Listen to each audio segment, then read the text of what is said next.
అన్నదాత అన్నదాత మీ అన్నదాత చెమటోడ్చి ఆహారాన్నందించే రైతన్న అనునిత్యం నీ కండదండగా నిలిచే నేస్తం ఎవరన్నా అన్నదాత అన్నదాత మీ అన్నదాత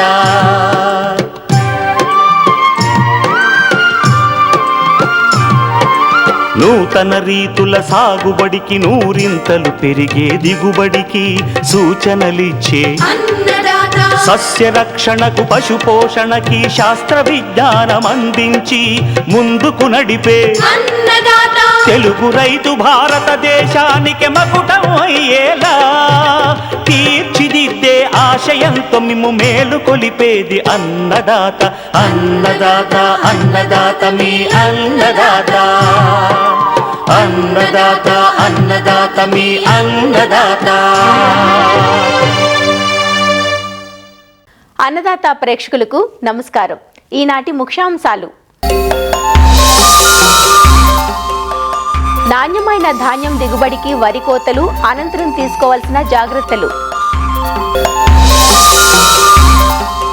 అధిక పూల దిగుబడి కోసం చామంతిలో ప్రస్తుతం చేపట్టాల్సిన యాజమాన్య సస్యరక్షణ పద్ధతులు, శీతాకాలంలో కోళ్ల పెంపకంలో తీసుకోవాల్సిన జాగ్రత్తలు, గిరిజన ప్రాంతాలలో సహజ వ్యవసాయ పద్ధతులను పటిష్టం చేసేలా జీవ కార్యక్రమం ఏర్పాటు, రైతులకు చేయూతనిస్తున్న నాబార్డ్ ఆర్ట్ స్వచ్ఛంద సంస్థ.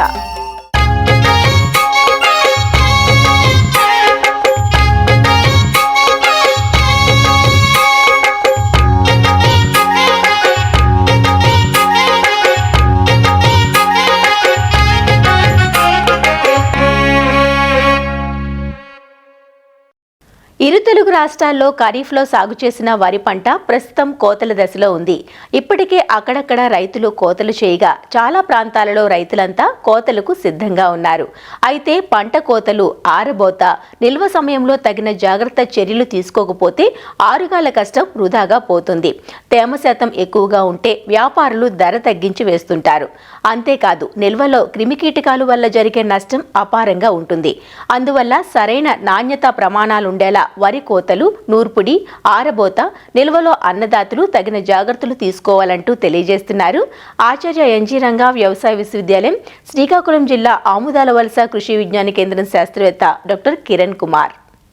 ఈ ఖరీఫ్లో వేసినటువంటి ఈ వరి పంటని ఎంచుకున్నటువంటి రకాన్ని బట్టి కోతలు అనేవి నవంబర్ మొదటి వారం నుంచి అలాగే డిసెంబర్ మొదటి వారం దాకా కూడా కోతలు కోయడం దిగుతూ ఉంటారు. సో కాబట్టి మనకు ఆ కోతలు కోసేటప్పుడు కొన్ని రకాల యాజమాన్య చర్యలు కనుక చేపట్టినట్టయితే మంచి దిగుబడులు, అలాగే మార్కెట్లో దాని తాలూకా నికర ఆదాయం కూడాను పెరుగుతుంది. అందుకుగాను రైతు సోదరులు మనకి వరి పంట అనేది ఈనిక దశ చేరుకున్న తర్వాత ఈనిక అయిపోయినప్పటి నుంచి కూడా 30 నుంచి 35 రోజుల్లో కోత అనేది చేపట్టడం అనేది తప్పనిసరిగా చేయాలి. లేకపోతే ఏమవుతుందంటే ఈనిక అయిపోయిన తర్వాత ఎక్కువ రోజులు మనకు ఉన్నట్టయితే ఆ గింజ అనేది రాలిపోవడం కూడా జరుగుతుంది. కాబట్టి ఈనిక వచ్చినప్పుడు నుంచి 30 నుంచి 35 రోజుల్లో మనకి పంట అనేది కోత కోయడం తప్పనిసరిగా చేయాలన్నమాట. అలాగే కోత కోసే ముందు సుమారుగా మనం 7 నుంచి 10 రోజుల వరకు కూడా పొలాన్ని ఆరగట్టగలగాలి. అలా ఎండిపోయిన తర్వాత ఏమవుతుందంటే మనకు మనుషులతో పెట్టైనా సరే లేదా ఈ కంబైన్ హార్వెస్టర్తో కోసేటప్పుడు మనకి మెషిన్ అనేది దిగిపోకుండా ఉండడం, అలాగే కోత కూడా చాలా చక్కగా వేగంగా అవడం కూడా జరుగుతుంది అనమాట. సుమారుగా మనకి ఎకరాకి 1 గంట నుంచి 1.5 గంట వరకులో మనం ఎకరా కూడా చక్కగా కోసేయవచ్చు ఈ కంబైన్ హార్వెస్టర్తో. ఎప్పుడంటే మనం పొలాన్ని చక్కగా ఆరబెట్టేటప్పుడు. ఇలా ఆరబెట్టకపోయిన వల్ల ఏమవుతుందంటే మెషిన్ అనేది కూడా దిగిపోవడం కూడా జరుగుతుంది. మనుషులతో కోత కూడా సరిగ్గా జరగడం అనేది మనకి ఆటంకం కూడా జరుగుతుంది అనమాట. కాబట్టి కోత కోసేటప్పుడు పొలాన్ని చక్కగా ఆరబెట్టగలిగి ఉండాలన్నమాట. అలాగే ఎక్కడైతే పెసరామినం వేసుకునే రైతు సోదరులు వరి మాగాణాలు వేసినప్పుడు పూర్తిగా ఆరబెట్టకుండా మంచిగా బురద బొదను వచ్చేటప్పుడు మనం ఆరబెట్టుకొని దాంట్లో మనం విత్తనం జల్లుకున్నట్టయితే ఈ పెసరామినం నుండి చక్కగా మొలక అనేది రావడం కూడా జరుగుతుంది అనమాట. అలాగే ఈ వరి కోత కోసినప్పుడు కూడా చాలా వరకు మన మనుషులతో పెట్టి కోసినప్పుడు ఏం చేస్తారంటే బాగా పైకి కోయడం లేదా కొన్నిసార్లు బాగా దిగువ వరకు కూడా కోసేస్తూ ఉంటారు. అలాగే 2 సందర్భాల్లో కూడా కోస్తే ఏమవుతుందంటే రెండో పంట వేసినటువంటి ఈ పెసరామినం అనేది చాలా దెబ్బతినడం జరుగుతుంది. అలాగే వరి తాలూకు మోడి అనేది చాలా ఎక్కువ వరకు ఉంచేసి నేలలో మనం కోసినప్పుడు ఏమవుతుందంటే ఈ జీరో టిల్లేజ్ పద్ధతిలో వేసినటువంటి మొక్కజొన్న అటువంటి అలాగే జొన్న పంటలు వేసినప్పుడు మనకు సరిగా ఈ విత్తనం అనేది పడకపోవడం, అలాగే ఈ మార్కర్లు సరిగ్గా తిరగకపోవడం కూడా జరుగుతుంది. కాబట్టి రైతు సోదరులు అటు మరీ పైగా కాకుండా అలాగే మరీ బాగా లోతుగా కాకుండా మనకి మీడియంగా వచ్చినట్టు అంటే సుమారుగా మనకు 6 అంగుళాల వరకు కూడా ఈ వరి తాలూకు కొయ్యలు అనేవి ఉంచి మనం కోసినట్టయితే ఏమవుతుందనంటే ఈ కోసినటువంటి వరి పనల్ని ఈ 6 అంగుళాలు ఎత్తున్నటువంటి ఈ వరి మోళ్ళ మీద మనం చక్కగా ఆరబెట్టడానికి బాగుంటుంది. అలాగే మన గాలి వెలుతురు అనేది పైనుంచి అలాగే కింద నుంచి కూడా రావడం వలన ఈ గింజ అనేది చాలా చక్కగా ఆరుదల వస్తుంది. అలాగే ఈ గింజ అనేది రంగు మారకుండా కూడా ఉండటం జరుగుతుంది అనమాట. అలాగే వాటితో పాటుగానే మాగాన్లో అపరాలు జల్లినప్పుడు అవి చాలా చక్కగా గాలి కూడా బాగా తగిలి వచ్చినటువంటి మొలక శాతం కూడా దెబ్బతినకుండా కూడా ఉంటుందన్నమాట. చాలా వరకు ఈ గుండ్రటి కుప్పలు వేస్తూ ఉంటారు. గుండ్రంగా ఉండే కుప్పలు పెద్ద కుప్పలు వేస్తూ ఉంటారు. అలా పెద్ద కుప్పలు గుండ్రం కుప్పలు వేసినప్పుడు ఏమవుతుందంటే మనకి ప్రత్యేకించి ఈ ఉత్తర కోస్తా జిల్లాల్లో ఈ నవంబర్ డిసెంబర్ మాసాల్లో తుఫాన్లు వచ్చే అవకాశం కూడా ఉందన్నమాట. సో కాబట్టి అప్పుడు ఏమవుతుందంటే ఈ గుండ్రని కుప్పలు పెద్ద కుప్పలు వేసినప్పుడు కుప్ప లోపలికి కూడా మనకి నీరు దిగిపోయే అవకాశం ఉంటుంది. అలా అవకాశం ఉన్నప్పుడు ఏమవుతుందంటే మొలక కూడా వచ్చే ఛాన్సెస్ కూడా ఉన్నాయి. కాబట్టి శంఖాకారపు కుప్పలు మనం వేసినట్టయితే పడినటువంటి వర్షం అనేది కిందకి వచ్చేసే అవకాశం చాలా ఎక్కువగా ఉంటుంది. కాబట్టి కుప్ప లోపలికి నీరు దిగే అవకాశం చాలా చాలా తక్కువ. కాబట్టి మనకి ఏమవుతుందంటే ఆ పాయ రాకపోవడం జరుగుతుంది. దాంతోపాటుగానే మొలక శాతం కూడా రాకుండా మనం వరి ధాన్యాన్ని కుప్పల్లో కూడా సక్రమంగా కాపాడుకోవచ్చు అనమాట. అలాగే కోసినటువంటి ధాన్యాన్ని మనం సాధారణంగా కల్లాల మీద ఒక 4 రోజుల పాటు బాగా ఎండగట్టగలిగితే మనకు అందులో ఆ తేమ శాతం అనేది 13 నుంచి 14 శాతానికి వచ్చేస్తుంది. అలా వచ్చినటువంటి ధాన్యాన్ని మనము ఈ ప్యాకింగ్ చేసుకోవచ్చు అనమాట. అయితే మన ధాన్యాన్ని నిల్వ ఉంచాలనుకునేటప్పుడు మాత్రము తప్పనిసరిగా ధాన్యంలో తేమ శాతం అనేది 13 నుంచి 14 శాతం వచ్చేంత వరకు కూడా మనం ఎండగట్టుకోగలగాలి. అలాగే నిల్వ ఉంచేటప్పుడు కూడా ఈ ప్లాస్టిక్ బ్యాగ్స్లో నిల్వ ఉంచడం అనేది మనం వదులుకోవాలి. ఆ వదులుకొని మనం ఏదైతే ఈ గోను సంచులు ఉంటాయో గోను సంచుల్లో మాత్రమే ఈ ధాన్యాన్ని మనం నిల్వ చేసుకోగలిగినట్టయితే అది ఒకవేళ రేపొద్దున విత్తనం కింద కట్టుకున్నప్పటికీ కూడా మొలక శాతం అనేది దెబ్బతినకుండా చాలా చక్కగా వస్తుంది. అలాగే దీంతో పాటుగా గొడవంలో మనం స్టోర్ చేసినప్పుడు ధాన్యాన్ని తప్పనిసరిగా కూడా క్రాస్ వెంటిలేషన్ అంటాం. అంటే గాలి వెలుతురు చాలా చక్కగా తగిలే విధంగా మనము గొడవంలో నిర్మించుకొని ఆ గొడవంలో మాత్రమే దీన్ని స్టోర్ చేసుకున్నట్టయితే ఎటువంటి ఈ ఎక్కువగా వడ్లు చిలక కూడా రాకుండా ఉండడానికి కూడా ఆస్కారం అనేది ఉంటుందన్నమాట. వాటితో పాటుగానే మనం స్టోర్ చేసినప్పుడు అంటే నెట్ వేసినప్పుడు కూడా మనం డైరెక్ట్గా కింద వేయకుండా ఏదైనా మనం కర్రతో చేసిన స్టాండ్స్ కానీ లేదా ఐరన్తో చేసినటువంటి స్టాండ్స్ కానీ ఒక సుమారుగా అడుగు ఎత్తు ఉన్నటువంటి స్టాండ్స్ మీద పెట్టి దాని మీద ఈ ధాన్యం కట్టల్ని 6 నుంచి 8 వరుసలు ఎత్తు వచ్చినంత వరకు మాత్రమే ఉంచాలి. అంతకంటే ఎక్కువ ఎత్తేసినా కూడా మనకి ఇబ్బంది అవుతుంది. మనకు ధాన్యంలో తేమ శాతం ఒక్క రవ్వ ఎక్కువ ఉన్నా కూడా మనకి ఎక్కువగా పురుగులు ఆశించే అవకాశం ఉంటుంది. కాబట్టి 6 నుంచి 8 వరుసల ఎత్తులోనే మాత్రమే మనం ఈ ధాన్యం కంటలను నెట్టి వేసి ఉంచుకున్నట్టయితే బాగుంటుంది. దాంతోపాటుగా ఇంకోటి ఏంటంటే మనకి ఎప్పుడైతే ఎక్కువ కాలం నిల్వ ఉంచేటప్పుడు మాత్రము ఈ ధాన్యం గొడవంలో ఈ వడ్డు చిలక రాకుండా సుంకు రాకుండా తగినటువంటి మందులు కూడా మనం పిచికారీ చేసిన ఆవశ్యకత ఎంతైనా ఉంది. దానికి గాను ముందుగానే ఈ మలాథియాన్ అనే మందుని 1 లీటర్ నీటికి 10 మిల్లీలీటర్లు చొప్పున కలిపి ఈ గొడవం తాలూకు గోడలకి కింద అలాగే రూఫ్ కూడా మొత్తాన్ని కూడా చాలా నీట్గా ఫ్యూమిగేషన్ చేసిన తర్వాత మాత్రమే మనం నెట్లు వేసుకోవాలి. కాబట్టి రైతు సోదరులు ఈ ధాన్యాన్ని మనం కోసేటప్పుడు అలాగే నిల్వ ఉంచేటప్పుడు ఆరబెట్టేటప్పుడు తేమ శాతాన్ని చక్కగా పరీక్షించుకొని అలాగే వీటిలో ఈ ఒడ్డు చిలకను కూడా సమర్థవంతంగా నిర్మూలించగలిగితే మంచి మార్కెట్లో ఈ ధాన్యానికి మంచి విలువ కూడా అండ్ రేటు కూడా పలుకుతుందన్నమాట.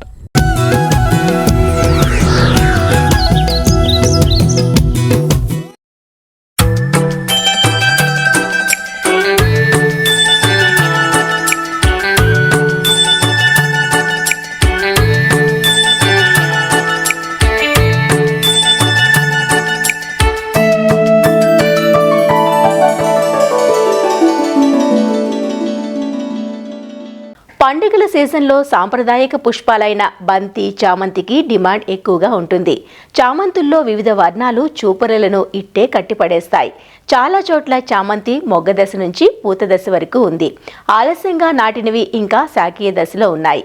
చామంతి పూత నవంబర్ డిసెంబర్ మాసాల్లో ఎక్కువగా వచ్చి తరువాత తగ్గిపోతుంది. ప్రస్తుతమున్న పైరులో యాజమాన్య సస్యరక్షణ పద్ధతులు చేపడితే పూల దిగుబడి నాణ్యత బాగుంటుందంటూ వివరాలు తెలియజేస్తున్నారు శ్రీ కొండా లక్ష్మణ్, తెలంగాణ రాష్ట్ర ఉద్యాన విశ్వవిద్యాలయం రాజన్ నగర్లోని పూల పరిశోధనా స్థానం శాస్త్రవేత్త డాక్టర్ జహీరా సల్మా. చామంతి శీతాకాలంలో పుష్పించే పంట. ఇందులో సరైన యాజమాన్య పద్ధతులు పాటించడం వల్ల రైతులు మంచి దిగుబడులను పొందవచ్చు.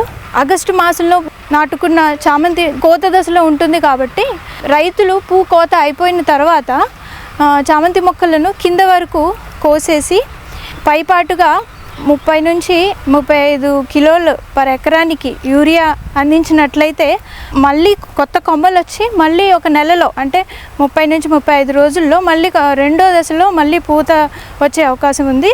సెప్టెంబర్ మాసంలో నాటుకున్న చామంతి ఇప్పుడు మొగ్గ దశలో ఉంటుంది కాబట్టి మైక్రోన్యూట్రియంట్ అంటే సూక్ష్మ ధాతువుల మిశ్రమాన్ని 3 గ్రాములు పర్ లీటర్ నీటిలో కలిపి పిచికారీ చేసుకోవాలి. ఇలా 15 రోజులకు ఒకసారి చేసుకోవాలి. అదేవిధంగా 13,045 అంటే పొటాషియం నైట్రేట్ని కూడా 3 నుంచి 4 గ్రాములు ప్రతి లీటర్ నీళ్ళలో కలిపి పిచికారీ చేసుకున్నట్లయితే పూత నాణ్యత బాగుంటుంది. యూరియా 30 నుంచి 35 కిలోలు ప్రతి ఎకరానికి పూత దశలో ఇచ్చుకున్నట్లయితే నాణ్యత కూడా పెరుగుతుంది. అదేవిధంగా అక్టోబర్ మాసంలో నాటుకున్నట్లయితే ప్రస్తుతం ఈ సమయంలో పైన ఉన్న చిగురుని 3 నుంచి 5 సెంటీమీటర్ల వరకు మనం తుంచుకోవాలి. దీన్ని కత్తిరింపులు అంటారు. ఈ విధంగా చేసినట్లయితే 10 రోజుల్లో పక్క కొమ్మలు అధికంగా వచ్చి ఎక్కువ దిగుబడులు వచ్చే అవకాశం ఉంది. యూరియా 30 నుంచి 35 కిలోలు పర్ ఎకరానికి ఒకసారి ఇచ్చుకోవాలి. దీనివల్ల కూడా ఎక్కువ శాఖీయ కొమ్మలు వచ్చి ఎక్కువ పూత వచ్చే అవకాశం ఉంది. ఈ ప్రస్తుతం ఉన్న వాతావరణ పరిస్థితులు వల్ల ఎక్కువ చీడపీడలు మరియు తెగుళ్ళు వచ్చే అవకాశం ఉంది. సెప్టోరియా లీఫ్ స్పాట్ ఇది అధిక వర్షాలు అకాల వర్షాలు సంభవించినప్పుడు చూస్తాము. ఇందులో ఏమవుతుందంటే కింద ఉన్న ఆకుల మీద గోధుమ రంగు మచ్చలు వచ్చి పసుపు రంగు వలయాకారం వస్తుంది ఆ మచ్చల చుట్టూరా. ఈ మచ్చలు పెద్దగా అయి మొత్తం ఆకు గోధుమ రంగులోకి మారి ఎండిపోయి అలాగే చెట్టుపైనే ఉంటుంది. దీని నివారణకు థయోఫినైట్ మిథైల్ 1.5 గ్రాములు పర్ లీటర్ నీళ్ళలో కలిపి పిచికారీ చేసుకోవాలి. లేకపోతే కార్బెండిజిమ్ 1 గ్రామ్ పర్ లీటర్ నీటిలో కలిపి పిచికారీ చేసుకోవాలి. చలి ఎక్కువగా ఉన్నప్పుడు పౌడరీ మిల్డ్యూ ఎక్కువ వస్తుంది, బూడిద తెగులు అంటారు దీన్ని. నీటిలో కరిగే గంధకం అంటే సల్ఫర్ 2.5 గ్రాములు ప్రతి లీటర్ నీళ్ళలో కలిపి మనం పిచికారీ చేసుకోవాలి. లేకపోతే అజాక్సిస్ట్రోబిన్ 1 మిల్లీ లీటర్ ప్రతి లీటర్ నీళ్ళలో కలిపి పిచికారీ చేసినట్లయితే దీన్ని మనం నివారించుకోవచ్చు. అదేవిధంగా మనం ఎక్కువ చూసేది వేరుకుళ్ళు తెగులు చామంతిలో. వానలు ఎక్కువ కురిసినప్పుడు లేకపోతే తేమ ఎక్కువ ఉన్నప్పుడు ఇది ఎక్కువ ఆశిస్తుంది. మొక్క మొత్తం ఆకులు ఎండిపోయి చెట్టు మొత్తం మాడినట్టు కనిపిస్తుంది. ఎంత నీళ్ళు పోసినా చెట్టు అలాగే వాడిపోయినట్టు మనకు కనిపిస్తుంది. ఈ చెట్టుని పీకి మనం వేర్లు చీల్చి చూసినట్లయితే లోపల నల్లగా వేర్లు కుళ్ళిపోయినట్టు మనకు కనిపిస్తాయి. దీని నివారణకు కార్బెండిజిమ్ 1 గ్రామ్ పర్ లీటర్ నీళ్ళలో కలిపి మొక్క చుట్టూ పోయాలి. ఎక్కువగా రసం పీల్చే పురుగులు పేనుబంక ఆశిస్తుంది. దీని నివారణకు డైమిథోయేట్ 2 ml పర్ లీటర్ నీళ్ళలో కలిపి మనం పిచికారీ చేసుకోవాలి. ఈ విధంగా సరైన యాజమాన్య పద్ధతులు పాటించడం వల్ల మంచి దిగుబడులను సాధించవచ్చు.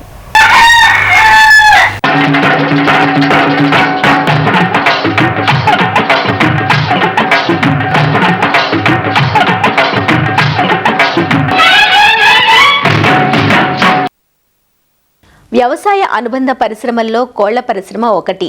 వాణిజ్య పంతాలో మాంసోత్పత్తి కోసం బ్రాయిలర్లను, గ్రుడ్ల ఉత్పత్తి కోసం లేయర్ కోళ్లను పెంపకం చేస్తుంటారు. వాతావరణ ప్రభావం కోళ్లపై ఎక్కువగా ఉంటుంది. ఇప్పటికే ఉష్ణోగ్రతలు తగ్గుముఖం పట్టి ఉదయం వేళల్లో మంచు కురుస్తోంది. ఈ కాలంలో ఉండే చల్లని వాతావరణానికి సున్నిత జీవులు తాళలేక ఒత్తిడికి లోనవుతుంటాయి. ఇలాంటి సమయంలో కోళ్ల ఫారాల్లో ఉష్ణోగ్రతలను నియంత్రణలో ఉంచడం, సకాలంలో దానాను, మంచినీటిని ఇవ్వటం, కాలానికి అనుగుణంగా కోళ్లకు టీకాలు ఇప్పించడం వంటి యాజమాన్య పద్ధతులను క్రమం తప్పకుండా పాటించాలి. శీతాకాలంలో కోళ్ల పెంపకంలో తీసుకోవలసిన జాగ్రత్తలను తెలియజేస్తున్నారు సంగారెడ్డి జిల్లా జహీరాబాద్ డిడిఎస్ కృషి విజ్ఞాన కేంద్రం శాస్త్రవేత్త డాక్టర్ కైలాష్ మద్నే. ముఖ్యంగా చలికాలంలో చూసినట్లయితే కోళ్ల పెంపకానికి చాలా అనువైన సమయంగా తీసుకోవచ్చు. శీతాకాలంలో చూసుకున్నట్లయితే ఈ చల్లని వాతావరణం వల్ల కోళ్ల యొక్క దానా తీసుకోవడం, అదేవిధంగా పెరుగుదల, గుడ్ల ఉత్పత్తి సామర్థ్యం కూడా చాలా అనువుగా ఉంటుంది. కాకపోతే ఇప్పుడు చూసుకున్నట్లయితే తెలంగాణలో అదేవిధంగా ఆంధ్రప్రదేశ్లో చలి తీవ్రత ఎక్కువగా ఉండడం వల్ల మంచు వల్ల దానా తీసుకోవు, అదేవిధంగా పెరుగుదల అనేది ఉండదు. దీన్ని మనం అధిగమించాలంటే కొన్ని యాజమాన్య పద్ధతులు పాటించడం వల్ల శీతాకాలంలో మనం ఈ కోళ్ల యొక్క పెరుగుదల, అదేవిధంగా గుడ్ల యాజమాన్యం, గుడ్ల పెరుగుదల, గుడ్ల ఉత్పాదకతని మనం బాగా చేసుకోవచ్చు. శీతాకాలంలో మనకు ముఖ్యంగా నిమోనియా, కాక్సిడియోసిస్, కొరైజా వంటి వ్యాధులు కూడా ఎక్కువగా ఇబ్బంది పెడతా ఉంటాయి. దీన్ని మనం అధిగమించాలంటే కొన్ని మెలకువలు పాటించాలి. షెడ్ యొక్క ఉష్ణోగ్రత అనేది తగినట్టుగా ఉండేటట్టుగా చూసుకోవాలి. నీటి యాజమాన్యంలో చూసినట్లయితే నీటి ద్వారానే మనకి ఎక్కువ రోగాలు వస్తుంటాయి. ఈకోలై, సాల్మోనెల్లా వంటి రోగాలు ఎక్కువగా వస్తూ ఉంటాయి. కాబట్టి నీటిలో శానిటైజర్ అనేది కంపల్సరీగా వాడాల్సి ఉంటుందండి. అదే కాకుండా శీతాకాలంలో మనం చూసినట్లయితే నీరు చాలా చల్లగా ఉండడం వల్ల కోళ్ళు నీరు అనేవి తీసుకోవు. అందువల్ల ఉదయం అదేవిధంగా సాయంత్రం ప్రతిసారి నీరు అనేది ఫ్లషింగ్ చేయాలి. ఈ ఫ్లషింగ్ చేయడం ద్వారా మనకి చల్ల నీరు పోయి ఈ కోళ్ళు కొంచెం నీరు తీసుకోవడానికి అనువుగా ఉంటుంది. దానా యాజమాన్యం అనేది చాలా ఇంపార్టెంట్. దానాలో తేమ శాతం ఎక్కువగా కాకుండా 10% ఉండేటట్టుగా చూసుకోవాలి. ఈ దానాలో తేమ శాతం ఎక్కువగా అవ్వడం వల్ల అఫ్లోటాక్సిన్స్, టాక్సిసిటీ, ఫంగల్ టాక్సిన్స్ అనేవి చాలా ఎక్కువగా అవుతాయి. ఈ ఫంగల్ టాక్సిన్, అఫ్లోటాక్సిన్ అవ్వడం వల్ల కోళ్ళు ఎప్పుడైతే ఈ దానాన్ని తింటాయో కోళ్ళలో టాక్సిసిటీ వల్ల చాలా మరణాలు అనేవి సంభవిస్తూ ఉంటాయి. ఈ సమస్యని అధిగమించడానికి మనం దానాలో టాక్సిన్ బైండర్ 500 గ్రాముల నుంచి 1 kg వరకు 1 టన్ ఫీడ్కి మనం యాడ్ చేసుకోవాలి. దీని ద్వారా మనకి ఫీడ్లో ఉన్నటువంటి టాక్సిన్స్ అనేవి చనిపోయి మనకి అఫ్లోటాక్సిన్స్ లేని ఫీడ్ని మనం కోళ్లకు అందించగలం. అదేవిధంగా అసిడిఫైయర్స్ 500 నుంచి 1 kg వరకు అసిడిఫైయర్ యాడ్ చేసుకోవడం వల్ల దానా మనకి శీతాకాలంలో ఫ్రెష్గా ఉండి దాంట్లో ఎలాంటి బ్యాక్టీరియల్ కంటామినేషన్ లేకుండా ఉండడానికి ఆస్కారం అనేది ఉంటుంది. ఈ లైటింగ్ మేనేజ్మెంట్ అనేది మనం లేయర్లలో చూసుకున్నట్లయితే చాలా ఇంపార్టెంట్. ఎందుకంటే లేయర్స్లలో గుడ్లు పెట్టే సామర్థ్యత అనేది లైటింగ్ పైన ఆధారపడి ఉంటుంది. కనీసం మనం ఒక రోజుకి 16 నుంచి 18 గంటల వరకు మనం లైటింగ్ అనేది ఇవ్వాల్సి ఉంటుంది. కాకపోతే ఈ శీతాకాలంలో మనకి తొందరగా చీకటి అయిపోతుంది కాబట్టి మనం ఈ 16 నుంచి 18 గంటల వరకు మనం లైట్ అనేది కంపల్సరీగా ఇచ్చేటట్టుగా, అంటే అధిక సమయం లైట్ అనేది ఇచ్చేటట్టుగా మనం చూసుకోవాలి. అలా ఇచ్చినట్లయితే మనకి ఈ గుడ్ల ఉత్పాదకత అనేది బాగుంటుంది. అంతేకాకుండా బ్రాయిలర్లో చూసుకున్నట్లయితే శీతాకాలంలో చలి తీవ్రత ఎక్కువ ఉండడం వల్ల ఈ బ్రాయిలర్లలో బ్రూడింగ్ సమస్య అనేది చాలా ఉంటుంది. మొదటి వారంలో ఉష్ణోగ్రత అనేది 95 డిగ్రీల ఫారెన్హీట్ ఉండేటట్టుగా చూసుకోవాలి. అదేవిధంగా గాలిలో తేమ శాతం, అంటే మన షెడ్లో తేమ శాతం కూడా 45 నుంచి 50 ఉండేటట్టుగా చూసుకోవాలి. దాని ద్వారా ఈ కోళ్ళలో ఎలాంటి సమస్యలు రాకుండా ఉంటాయి. కోళ్ళని ఎప్పుడైతే మనం మన ఫామ్కి వస్తున్నాయో అంటే మరీ చల్లని సమయాలలో కోడి పిల్లలను దింపుకోవద్దు. ఒకవేళ మరీ చల్లని సమయాలలో మనం కోడి పిల్లలను దింపుకున్నట్లయితే ఎక్కువ మరణాలు సంభవించే అవకాశం అనేది ఉంటుంది. కోడి పిల్లలు మన షెడ్కి రావడానికి ముందుగానే, అంటే ఒక రోజు ముందు మన బ్రూడింగ్ హౌస్ అనేది ప్రిపేర్ చేసి ఉండాలి. అంటే బ్రూడింగ్ హౌస్లో 45 నుంచి 50% తేమ, అదేవిధంగా 95 డిగ్రీల ఫారెన్హీట్ల ఉష్ణోగ్రత అనేది ఒక రోజు ముందుగానే మనం ప్రిపేర్ చేసుకున్నట్లయితే మనం కోడి పిల్లలు దింపుకున్న రోజు ఆ ఉష్ణోగ్రతని తట్టుకొని కోడి పిల్లలు అనేవి మరణాలు సంభవించకుండా ఉంటాయి. దాంతోపాటుగా లిట్టర్ మేనేజ్మెంట్. ఈ శీతాకాలంలో చూసినట్టయితే ఈ లిట్టర్ అనేది ఎక్కువ తేమ వల్ల పచ్చిగా అవుతూ ఉంటుంది. ఎప్పుడైతే పచ్చిగా అవుతుందో ఈ పచ్చిగా అవ్వడం వల్ల మన షెడ్లో అమోనియా యొక్క శాతం అనేది ఎక్కువ ఉంటుంది. ఈ అమోనియా శాతం అనేది ఎక్కువ అవ్వడం వల్ల కోళ్ళలో మనకి ఫంగల్ ఇన్ఫెక్షన్స్ అనేవి ఎక్కువగా వస్తాయి. దాంతోపాటుగా ఎక్కువ నిమోనియా వంటి వ్యాధులు అనేవి, నిమోనియా అదేవిధంగా శ్వాసకోశకు సంబంధించినటువంటి వ్యాధులు వచ్చి కోళ్ళలో మరణాలు అనేవి సంభవిస్తూ ఉంటాయి. ఈ నిమోనియా రాకుండా మనం దానికి తగ్గట్టుగా మనకి కావాల్సినటువంటి యాంటీబయాటిక్స్ని ఫీడ్లో యాడ్ చేసుకోవడం ద్వారా మనం ఈ నిమోనియాని తగ్గించవచ్చు.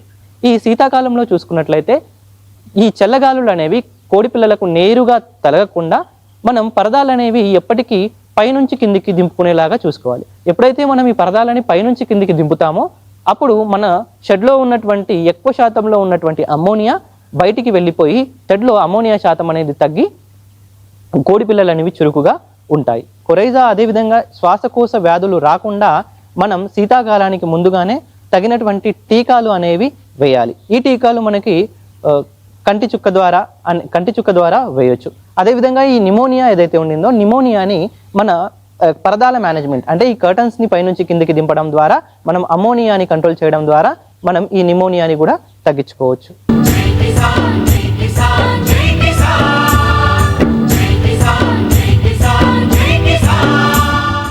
సాగులో అనుసరిస్తున్న సాంప్రదాయ పద్ధతిలో ఏకపంట విధానంతో ఆదాయం అంతంత మాత్రం. పెరిగే పెట్టుబడులకు తోడు సాగు గిట్టుబాటు కాని పరిస్థితి ఆ గిరిజన రైతులది. ఇలాంటి పరిస్థితుల నేపథ్యంలో స్వచ్ఛంద సంస్థ సహకారం రైతుల జీవన విధానాన్నే మార్చేసింది. సాగులో శాస్త్రీయతను పరిచయం చేసి సహజ వ్యవసాయ పద్ధతులను పటిష్టం చేసింది.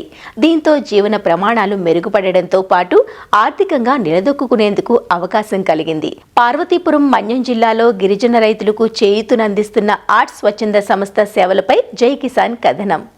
పార్వతీపురం మన్యం జిల్లా సీతంపేట మండల గిరిజన రైతులకు నాబార్డ్ ఆర్ట్స్ స్వచ్ఛంద సంస్థ సంయుక్తంగా చేపట్టిన జీవ కార్యక్రమం అండగా నిలుస్తోంది. సీతంపేట మండలంలో 30 గ్రామాల పరిధిలోని 500 మంది రైతులు జీవలో భాగస్వాములు. వీరంతా సేంద్రియ వ్యవసాయ విధానాలను అనుసరిస్తున్నారు. నవధాన్యాలు, పచ్చిరొట్ట ఎరువుల వినియోగం, స్థానిక వనరులతో జీవామృతాలు తయారు చేసుకుని ఎరువులుగా వినియోగిస్తున్నారు. గిరిజన రైతుల్లో ఆహారం, ఆరోగ్యం, ఆదాయం పెంపొందించే లక్ష్యంతో జీవ కార్యక్రమాన్ని అమలు చేస్తున్నట్లు ఆర్ట్స్ సంస్థ ప్రతినిధులు చెబుతున్నారు. ముఖ్యంగా జీవా ప్రోగ్రాంలో అగ్రో ఎకలాజికల్ అగ్రికల్చర్ని ఈ ప్రాంతంలో 30 గ్రామాల్లో 500 మంది రైతులతో ప్రోత్సహించడం జరుగుతుంది. మట్టే జీవనం, ఆ జీవన విధానాల్లో ఏదైతే సహజ వ్యవసాయ పద్ధతులు ఉన్నాయో, ముఖ్యంగా ట్రైబల్ చాలా ఏళ్లగా దాన్ని అవలంబిస్తున్నారు.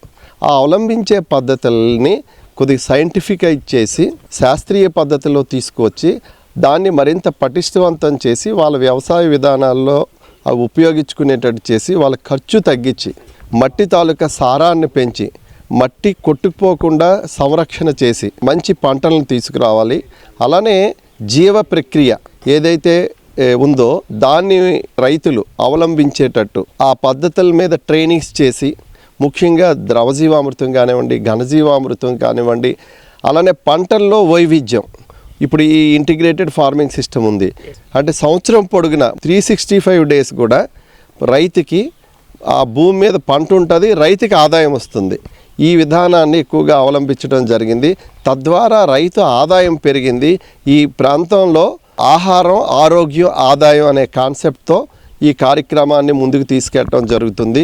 మనం బయో రిసోర్స్ సెంటర్స్ ద్వారా ద్రవజీవామృతాన్ని, ఘనజీవామృతాన్ని, కషాయాల్ని రైతులకి అందుబాటులోకి తీసుకురావటం జరిగింది. ఇది రైతులే నిర్వహించుకునేటట్టు, వాళ్ళే వివిధ పద్ధతుల్ని అవలంబించి వాళ్ళే నిర్వహించుకునేటట్టు ఒక ఎంటర్‌ప్రెన్యూర్‌షిప్ మోడల్గా తీసుకురావడం జరిగింది. జీవ ద్వారా సీతంపేట మండల గిరిజన రైతులు సేంద్రియ సాగు విధానాలతో లబ్ధి పొందుతున్నారు. ఒకప్పుడు ఎంత కష్టపడినా పెట్టుబడులు కూడా రాని పరిస్థితి. ప్రస్తుతం మేలైన విధానాలతో ఆశించిన ఆదాయం పొందుతున్నారు. గతంలో ఖరీఫ్ పంటలు మాత్రమే సాగు చేసే వీరు ప్రస్తుతం సేంద్రియ విధానం అమలు చేస్తూ ఏడాది పొడవునా పంటలు పండిస్తున్నారు. వీటితో పాటు పెరటి కోళ్ల పెంపకాన్ని కొనసాగిస్తూ జీవనోపాధి పొందుతున్నామని ఆనందంగా చెబుతున్నారు. అంతకుముందు ఎలా అంటే వరి పంటని పండించి సంవత్సరానికి ఒకసారి మహా వస్తే 3 బస్తాలు లేక 2 బస్తాలు వచ్చాయి. ఇప్పుడు కూరగాయలు వేస్తూ నాకు ఆదాయం సంవత్సరానికి లేదనుకుంటా 10,000 నుంచి పైబడి నాకు ఆదాయం వస్తుంది. అలాగే కోళ్ళ నుంచి కూడా ఆదాయం వస్తుంది. సీపురి, పసుపు నుంచి కూడా ఆదాయం వస్తుంది. పైనాపిల్ నుంచి కూడా ఆదాయం వస్తుంది. అలాగే బొప్పాయికుడి నుంచి ఆదాయం వస్తుంది.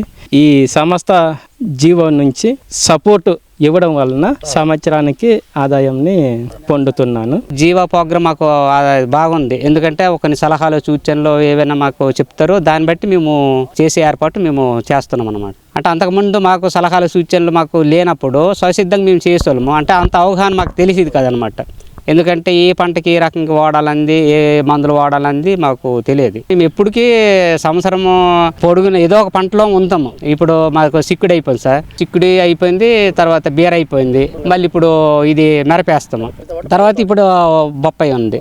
అలాగే పక్కన మనకి ఆ నర్సరీ కూడా మామిడి, జీడి కూడా రైతులకి అందుబాటు చేస్తాం. మొక్కలు నాటే విధానం ఎలాగా, ఎన్ని మేలు నాటాలి, దానికి మొక్క ఎలాగ పెరుగుదల రావాలి, ఎలాగ పచ్చగా ఉండాలని చెప్పేసి ఘనజీవామృతం తయారు చేసి అది ఏ విధంగా తయారు చేయండి ఆ రైతుకి దగ్గర పెట్టి మాకు అంటే ఇక్కడ ఆవు పేడ, ఆవు మొత్తం ఫ్రీగా ఉంటుంది. ఒక బెల్లం దొరకదు కాబట్టి బెల్లం కొనిపించి ఆ నీళ్ళ దగ్గర ఆరబెట్టాలి, మొక్క పాతే ముందు ఇలాగ పాతే అని చెప్పేసి అలాగేసేవాళ్ళము. అది మొక్క పచ్చగా ఉండి పెరుగుదల వస్తే ఆ రైతుకు పెట్టుబడి ఎట్లేదు సార్. లేకపోవడం వల్ల ఆ రైతు కొంత తగ్గింది పెట్టుబడి. నెక్స్ట్ మళ్ళీ అలాగే మొక్క పెరిగిన తర్వాత దానికి సీమ పడుతుందా, పురుగు పడుతుందా, లేదంటే దోమ పోటు వస్తుందా, లేదా కత్తిరింపు పురుగు వచ్చింది అనుకో, దానికి ఏం చేయాలి ఏమిటంటే మళ్ళీ ఆ రైతు చేత పిలిచి మా కొండల మీద ఉన్న ఆకు వాళ్ళ మళ్ళీ తెచ్చి వేప, సీతాఫలము, కాగ, జిల్లేడు, తూతికి ఇలాంటి 5 జాలు తెచ్చి ఓటేసి అందులో మూత్రం వేసి కషాయం తయారు చేసి అది పిచ్చికారి చేస్తే తెగులు నివారణ తగ్గిపోతుంది. నాబార్డ్ ఆర్ట్స్ స్వచ్ఛంద సంస్థ సహకారంతో ఇక్కడి గిరిజన రైతుల జీవన విధానంలో మార్పు కనిపిస్తోంది. అలానే వీరు ఆచరిస్తున్న పంటల్లో వైవిధ్యం, సమగ్ర పంటల విధానం ఇతర ప్రాంతాల రైతులకు ఆదర్శంగా నిలుస్తోంది. మరిన్ని విభిన్న అంశాలతో రేపటి అన్నదాతలో మళ్ళీ కలుసుకుందాం. నమస్కారం.